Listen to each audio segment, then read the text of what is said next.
নমস্কার, আমি সুজাতা রান্নাঘরে সবাইকে স্বাগতম। আজ আমি আপনাদের করে দেখাবো ঢ্যাঁড়স চিংড়ি। আর এইরকম ঢ্যাঁড়স চিংড়ি একবার হলেও বানিয়ে নিতে পারেন। আশা করছি ভালো লাগবে। আর আপনারা আমার পুরো ভিডিওটা দেখতে থাকুন এবং আমার পাশে থাকুন। তো চলুন। এর জন্য আমি প্রথমে ঢ্যাঁড়সটাকে ছোটো ছোটো করে কেটে নিয়েছি, আর চিংড়ি মাছও ভেজে নিয়েছি, আর এখানে বেটে নিয়েছি পেঁয়াজ, টমেটো ও কাঁচা লঙ্কা। এবার একটা বাটিতে গুলে নিয়েছি ধনে, জিরে, আদা এবং হলুদ। পোস্ত ও বাদামটাকে গুঁড়ো করে নিয়েছি। এবার একটা কড়ার মধ্যে দিয়ে দেব পরিমাণ মতো সর্ষের তেল।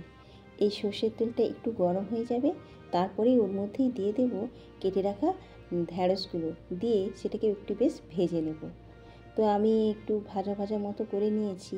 এবার এর মধ্যেই দিয়ে দেব পরিমাণ মতো একটু নুন। নুনটা দিয়েও আবারও একটু নাড়াচাড়া করে নেব। তো ঢ্যাঁড়সটা আমি এইভাবেই খানিকক্ষণ নাড়াচাড়া করে নিয়েছি।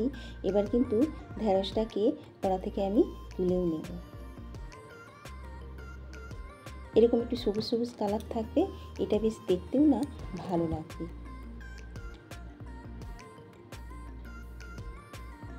এবার ওই কড়াইতে দিয়ে দেব আরও কিছুটা পরিমাণ তেল। তেল দিয়ে ওর মধ্যে দিয়ে দেব কালো জিরে। কালো জিরেটা যখন একটু ভাজা হয়ে যাবে, তখনই ওর মধ্যেই পেঁয়াজ আর কাঁচা লঙ্কা, টমেটোটা যে বেটে রেখেছিলাম সেটাই দিয়ে দেব। দিয়ে একটু ভাজতে থাকবো। মশলাটা যখন একটু ভাজা ভাজা হয়ে যাবে, তখন ওর মধ্যেই গুলিয়ে রেখেছিলাম যে আদা, ধনে, জিরে আর হলুদ, সেগুলোকেও ওর মশলার মধ্যেই দিয়ে দেবো। দিয়ে ওটাকেও বেশ একটু ভালো করে ভাজা ভাজা করে নেব। তবে এই রান্নাটার মধ্যে আমি কিন্তু কোনো শুকনো লঙ্কা ব্যবহার করিনি, আমি কাঁচা লঙ্কা দিয়ে এই রান্নাটা করেছি। আপনারা যদি চান শুকনো লঙ্কাও দিতে পারেন। আর আমি এখানে নিয়েছি একটু 1 চামচ পরিমাণ ওই পোস্ত আর বাদাম, 1 চামচের পরিমাণ, দুটোকে একটু গুঁড়ো করে নিয়েছিলাম। তো সেটাই এবারের মধ্যে দিয়ে দেবো। দিয়েও না এটা একটু নাড়াচাড়া করে দেবো। তারপরে একটু মশলা ধোয়া জলটাও দিয়ে দেবো। দিয়ে মশলাটাকে একটু ভালোভাবে ভাজতে থাকবো। এই মশলাটা থেকে যখন তেল ছাড়তে শুরু করে দিবে, তারপরে ওর মধ্যেই দিয়ে দেবো 2 চামচ পরিমাণ টক দই। দইটা দিয়েও না বেশ নাড়াচাড়া করতে থাকবো। বন্ধুরা, এই রান্নাটা খেতে কিন্তু সত্যি খুবই ভালো লাগে। আপনারা একবার হলেও বাড়িতে ট্রাই করে দেখতে পারেন।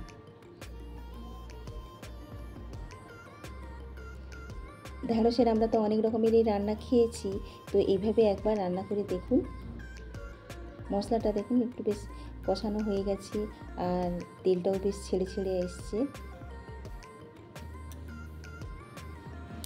তো এবার কিন্তু এর মধ্যে আমি ওই ঢ্যাঁড়স ভেজে রাখা যে ঢ্যাঁড়সটা দিয়ে দেব। তো প্রথমে আমি একটু মধ্যিখানে মশলাটাকে একটু ফাঁক করে ঢ্যাঁড়সটাকে দিয়ে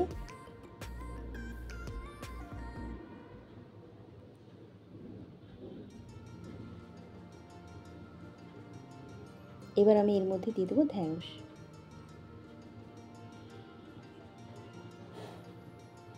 আর এর মধ্যে অ্যাড করব চিংড়ি মাছ। তো এটা দিয়ে আমি কিছুক্ষণ একটু ঢেকে রেখেছিলাম। তারপরে আবারও একটু এটাকে নাড়তে থাকবো।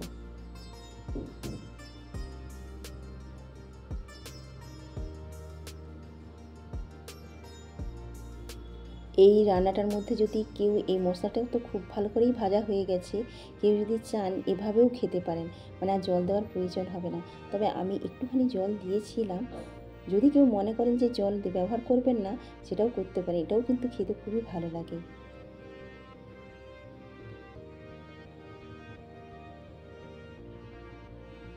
তো এবার এটাকে একটু ফুটতে দেব।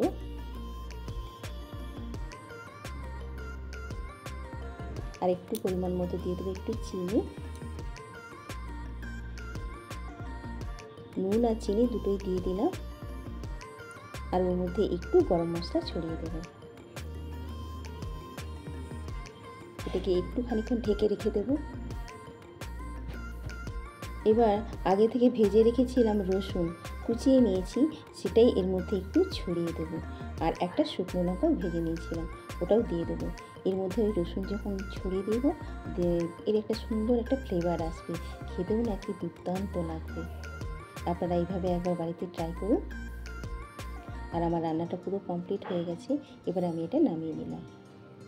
আমার আজকের রেসিপি যদি ভালো লেগে থাকে তাহলে আমার চ্যানেলটিকে সাবস্ক্রাইব করে আমার পাশে থাকবেন, লাইক কমেন্ট শেয়ার করবেন। সবাই ভালো থাকুন, নমস্কার।